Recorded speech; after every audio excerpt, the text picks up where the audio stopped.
സല്ലല്ലാഹു അലൈഹി വസല്ലം അതിനെക്കുറിച്ച് ഒരുപാട് പ്രത്യേകതകൾ പറഞ്ഞിട്ടുണ്ട്. അവിടുന്ന് പറഞ്ഞു, റകഅത അൽ ഫജ്രി ഖൈറും മിനദ് ദുനിയ വമാ ഫീഹാ. ഫജ്റിന് മുമ്പ് നിങ്ങൾ നിസ്കരിക്കുന്ന 2 റക്അത്ത് സുന്നത്ത് ഈ ദുനിയാവ് മുഴുവൻ ലഭിക്കുന്നതിനേക്കാളും നിങ്ങൾക്ക് പുണ്യമുള്ളതാണ്.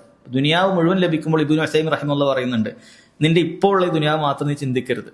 ദുനിയാവ് ഉണ്ടായത് മുതൽ, അതാണ് ദുനിയാവ് എന്ന് പറയുന്നത്, ദുനിയാവ് ഉണ്ടായത് മുതൽ ഇനി അവസാനം വരെ എന്തെല്ലാം സുഖലോലുപതകൾ ഇവിടെ വരും, എന്തെല്ലാം കാര്യങ്ങൾ വരും. നമ്മൾ ചിന്തിക്കുമ്പോൾ ചില രാജ്യങ്ങളെ കുറിച്ച് ചിന്തിക്കുമ്പോൾ തന്നെ അവിടെ ഒരുപാടുണ്ട്.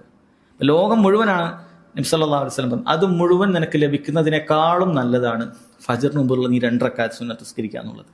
നമ്മൾ ചിന്തിച്ചു നോക്കിയാൽ ഈ ലോകം മുഴുവൻ നമ്മുടെ കൈ കിട്ടിയാലും മരിച്ചാൽ അതൊക്കെ നമ്മൾ വിട്ടിട്ട് പോകണം. ഒരാളിത് മുഴുവൻ കൊണ്ടുപോകില്ല അല്ലെ. ഈ ലോകത്തെ ഏറ്റവും വലിയ സമ്പന്നനും ഒന്നുമില്ലാതാണ് മരിച്ചതിനെ പോവുക. എന്നാൽ ഈ 2 റക്അത്ത് സുന്നത്ത് നിസ്കരിച്ച് അത് ബാക്കിയാണ്.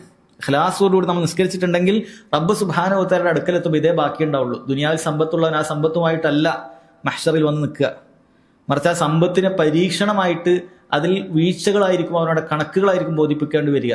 അതല്ലാതെ അത് അവന്റെ അക്കൗണ്ടിൽ ഉണ്ടാവുകയില്ല. അവന്റെ ബാലൻസ് ഒന്നും അവിടെ ഇല്ല. ഇതെന്ത് കൃത്യമായി ചെയ്ത് അതിനെ കുറിച്ചിട്ടൊക്കെ നൽകപ്പെട്ട അനുഗ്രഹങ്ങളെ കുറിച്ചിട്ടൊക്കെ വിചാരണ മാത്രമേ ഉണ്ടാവുകയുള്ളൂ.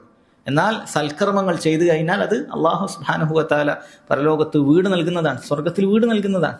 സ്വർഗത്തിലൊരു വീട് എന്ന് പറഞ്ഞാൽ ഈ ദുനിയാവിനേക്കാളൊക്കെ എത്ര വലിയ ഖൈറുള്ള കാര്യമാണ്. അതുകൊണ്ടാണ് ഫജ്റിന് മുമ്പുള്ള 2 റക്അത്ത് നിസ്കാരത്തെ കുറിച്ച് ആ രൂപത്തിൽ പറഞ്ഞിട്ടുള്ളത് എന്ന് കാണാൻ സാധിക്കും.